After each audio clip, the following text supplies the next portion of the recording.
ನಮಸ್ಕಾರ ಸ್ನೇಹಿತರೆ, ಪ್ರತಿಯೊಬ್ಬ ರೈತರಿಗೂ ಕೂಡ ನಮ್ಮ ಚಾನೆಲ್ಗೆ ಸ್ವಾಗತ. ಇಂದಿನ ವಿಡಿಯೋದಲ್ಲಿ ಕರ್ನಾಟಕದ ರೈತರಿಗೆ ಅತ್ಯುತ್ತಮ ಮಾಹಿತಿಯನ್ನು ಕೂಡ ತಿಳಿಸ್ತಾ ಇದ್ದೇನೆ.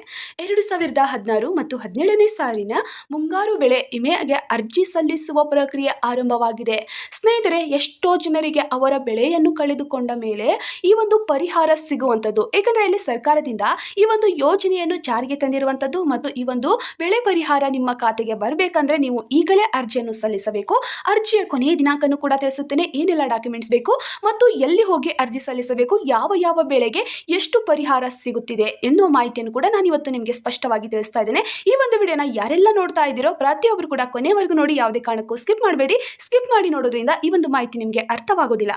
ಸ್ನೇಹಿತರೆ, ಬೆಳೆ ವಿಮೆ ಅಂದರೇನು ಅಂತ ನೋಡೋದಾದ್ರೆ, ಮಳೆ ಕೊರತೆ ಅಥವಾ ಅತಿವೃಷ್ಟಿ, ಪ್ರವಾಹ, ಗಾಳಿ, ಕೀಟ ಮತ್ತು ರೋಗಗಳಿಂದ ಬೆಳೆ ಹಾನಿಯಾದರೆ ಅಂತ ರೈತರಿಗೆ ಆಗುವ ನಷ್ಟವನ್ನು ಕಡಿಮೆ ಮಾಡುವ ಉದ್ದೇಶದಿಂದ ಕೇಂದ್ರ ಸರ್ಕಾರ ಪ್ರಧಾನಮಂತ್ರಿ ಫಸಲ ಬಿಮಾ ಯೋಜನೆಯಿಂದ ಈ ಮಾಹಿತಿಯನ್ನು ಕೂಡ ಈ ಒಂದು ಯೋಜನೆಯನ್ನು ಜಾರಿಗೆ ತರಲಾಗಿದೆ. ಈ ಒಂದು ಯೋಜನೆ ಅಡಿಯಲ್ಲಿ ರೈತರಿಗೆ ಕಡಿಮೆ ಮೊತ್ತದ ಪ್ರೀಮಿಯಂ ಪಾವತಿಸಿ ತಮ್ಮ ಬೆಳೆಗಳಿಗೆ ವಿಮೆ ಮಾಡಿಸಲಾಗ್ತಾ ಇದೆ.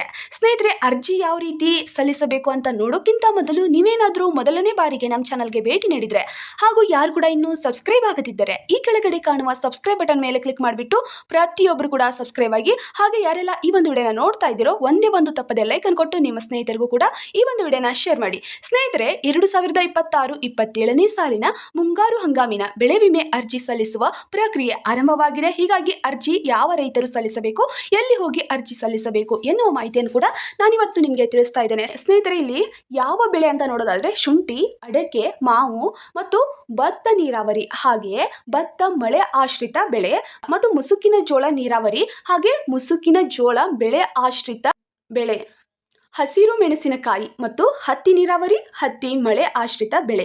ಸ್ನೇಹಿತರೆ, ಈ ಒಂದು ಬೆಳೆಗಳಿಗೆ ಪರಿಹಾರ ಸಿಗ್ತಾ ಇದೆ. ಪ್ರತಿಯೊಬ್ಬರು ಕೂಡ ಯಾರು ಈ ಒಂದು ಬೆಳೆಯನ್ನು ಬೆಳೀತಾ ಇದ್ದೀರೋ ಪ್ರತಿಯೊಬ್ಬರು ಕೂಡ ಅರ್ಜಿಯನ್ನು ಸಲ್ಲಿಸೋದ್ರಿಂದ ಈ ಒಂದು ನಿಮ್ಮ ಬೆಳೆ ಏನಾದರೂ ನಾಶವಾದರೆ, ಅತಿವೃಷ್ಟಿಯಿಂದ ಅಥವಾ ಅನಾವೃಷ್ಟಿಯಿಂದ, ಯಾವುದೇ ಒಂದು ಕೊರತೆಯಿಂದ ನಿಮ್ಮ ಬೆಳೆಯು ನಾಶವಾದರೆ ಪ್ರೀಮಿಯಂ ನಿಮ್ಮ ಖಾತೆಗೆ ಬಂದು ತಲುಪುವಂಥದ್ದು. ಅದಕ್ಕೋಸ್ಕರ ಸ್ನೇಹಿತರೆ, ಇದೇ ತಿಂಗಳು ಜುಲೈ 31, 2026 ಕೊನೆಯ ದಿನಾಂಕ ಆಗಿರುತ್ತದೆ. ಪ್ರತಿಯೊಬ್ಬರು ಕೂಡ ಅರ್ಜಿಯನ್ನು ಸಲ್ಲಿಸಿ ಎಲ್ಲರೂ ಕೂಡ ಈ ಒಂದು ಯೋಜನೆಯ ಮಾಹಿತಿಯನ್ನು ಪಡೆದುಕೊಂಡು ನಿಮ್ಮ ಸ್ನೇಹಿತರಿಗೂ ಕೂಡ ಈ ಒಂದು ವಿಡಿಯೋನ ಶೇರ್ ಮಾಡಿ. ಯಾರ್ಯಾರೆಲ್ಲ ಅರ್ಜಿಯನ್ನು ಸಲ್ಲಿಸಬೇಕಂತ ಇದ್ದೀರೋ ಅಂಥವ್ರಿಗೆ ಡಾಕ್ಯುಮೆಂಟ್ಸ್ ಮಾಹಿತಿಯನ್ನು ಕೂಡ ತಿಳಿಸ್ತಾ ಇದ್ದೇನೆ. ಏನೆಲ್ಲ ಡಾಕ್ಯುಮೆಂಟ್ಸ್ ಬೇಕು ಅಂತ ನೋಡೋದಾದ್ರೆ ಸ್ನೇಹಿತರೆ, ಅರ್ಜಿ ಸಲ್ಲಿಸುವಾಗ ಸಾಮಾನ್ಯವಾಗಿ ಈ ಡಾಕ್ಯುಮೆಂಟ್ಸ್ ಬೇಕೇ ಬೇಕಾಗಿರುತ್ತದೆ. ಏನು ಅಂದ್ರೆ ಆಧಾರ್ ಕಾರ್ಡ್, ಬ್ಯಾಂಕ್ ಪಾಸ್ಬುಕ್ ಮತ್ತು RTC, ಬೆಳೆ ವಿವರ ಮತ್ತು ನಿಮ್ಮ ಮೊಬೈಲ್ ಸಂಖ್ಯೆ ಮತ್ತು ನಿಮ್ಮ ಒಂದು ಭಾವಚಿತ್ರ ಕೂಡ ಬೇಕಾಗಿರುತ್ತದೆ. ಹೌದು ಸ್ನೇಹಿತರೆ, ನಿಮ್ಮ ಒಂದು ಇತ್ತೀಚಿನ ಫೋಟೋ ಕೂಡ ಬೇಕಾಗಿರುತ್ತದೆ. ಇಲ್ಲಿ ಎಲ್ಲಿ ಹೋಗಿ ಅರ್ಜಿ ಸಲ್ಲಿಸಬೇಕು ಸ್ನೇಹಿತರೆ, ಎಲ್ಲಿ ಹೋಗಿ ಅರ್ಜಿ ಸಲ್ಲಿಸಬೇಕು ಅಂದ್ರೆ ಸ್ನೇಹಿತರೆ, ಎಲ್ಲಿ ಹೋಗಿ ಅರ್ಜಿಯನ್ನು ಸಲ್ಲಿಸಬೇಕಂದ್ರೆ ರೈತರು ತಮ್ಮ ಹತ್ತಿರದ ಗ್ರಾಮ ಒನ್ ಅಥವಾ ಕರ್ನಾಟಕ ಒನ್ ಸಾಮಾನ್ಯ ಕೇಂದ್ರಗಳಿಗೆ ಅಥವಾ ಕೃಷಿ ಇಲಾಖೆಯ ಸಹಾಯದಿಂದ ಅರ್ಜಿಯನ್ನು ಕೂಡ ಸಲ್ಲಿಸಬೇಕು.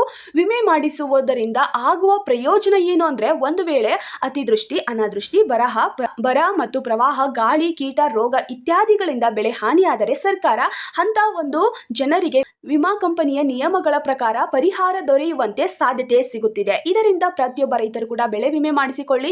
ನಿಮ್ಮ ಒಂದು ಬೆಳೆಯ ಒಂದು ಅರ್ಧದಷ್ಟು ಹಣವನ್ನಾದರೂ ನೀವು ಪಡೆದುಕೊಳ್ಳಿ ಅಂತ ಕೂಡ ತಿಳಿಸ್ತಾ ಇದ್ದೀನಿ. ರೈತರಿಗೆ ಮುಖ್ಯ ಸಲಹೆ ಏನು ಅಂದ್ರೆ, ಅರ್ಜಿ ಸಲ್ಲಿಸುವ ಮುನ್ನ ನಿಮ್ಮ ಜಮೀನಿನ ವಿವರ ಸರಿಯಾಗಿರಲೇಬೇಕು. ಹೌದು, ಯಾವುದೇ ಒಂದು ಡಾಕ್ಯುಮೆಂಟ್ಸ್ ಅಲ್ಲಿ ನಿಮ್ಮ ಒಂದು ಸಣ್ಣ ಅಕ್ಷರವೂ ಕೂಡ ಮಿಸ್ಟೇಕ್ ಇರಬಾರ್ದು ಮತ್ತು ಬೆಳೆ ಪರಿಹಾರ ಸರಿಯಾಗಿದೆಯಾ ಅಂತ ಕೂಡ ಒಂದ್ಸರಿ ಚೆಕ್ ಮಾಡ್ಕೊಳ್ಳಿ.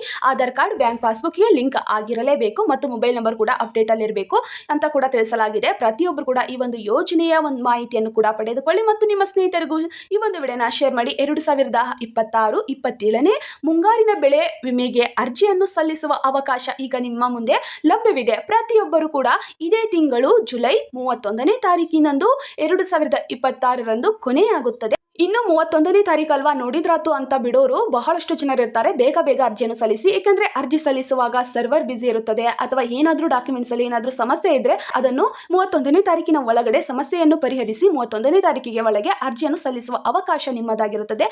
ಬೇಗ ಅರ್ಜಿಯನ್ನು ಸಲ್ಲಿಸಿ. ಈ ಒಂದು ಮಾಹಿತಿಯನ್ನು ಕೂಡ ನಿಮ್ಮ ರೈತ ವಾಟ್ಸ್ಆಪ್ ಗ್ರೂಪ್ಗೆ ಮತ್ತು ನಿಮ್ಮ ಸ್ನೇಹಿತರಿಗೂ ಕೂಡ ಈ ಒಂದು ವಿಡಿಯೋನ ಶೇರ್ ಮಾಡಿ. ಈ ಒಂದು ವಿಡಿಯೋ ತುಂಬಾ ಉಪಯುಕ್ತವಾಗಿದೆ ಅಂತ ಅನ್ಸಿದ್ರೆ ಲೈಕ್ ಮಾಡಿ, ಶೇರ್ ಮಾಡಿ, ಹಾಗೆ ಸಬ್ಸ್ಕ್ರೈಬ್ ಮಾಡ್ಕೊಳ್ಳಿ. ಸರ್ಕಾರದಿಂದ ಯಾವುದೇ ಒಂದು ಹೊಸ ಯೋಜನೆ ಬಿಗ್ ಅಪ್ಡೇಟ್ ಬಿಟ್ಟರು ನಾನು ಆದಷ್ಟು ಬೇಗ ನಿಮಗೆ ತಿಳಿಸ್ತಾನೆ ಇರ್ತೇನೆ. ಈ ಒಂದು ಮಾಹಿತಿ ನಿಮ್ಮ ಸ್ನೇಹಿತರಿಗೂ ಕೂಡ ಶೇರ್ ಮಾಡಿ. ಸ್ನೇಹಿತರೆ, ಈ ಒಂದು ವಿಡಿಯೋನ ಯಾರೆಲ್ಲ ಕೊನೆವರೆಗೂ ನೋಡಿದ್ದೀರೋ ಹೃದಯಪೂರ್ವಕವಾಗಿ ಧನ್ಯವಾದಗಳು. ಜೈ ಜವಾನ್, ಜೈ ಕಿಸಾನ್.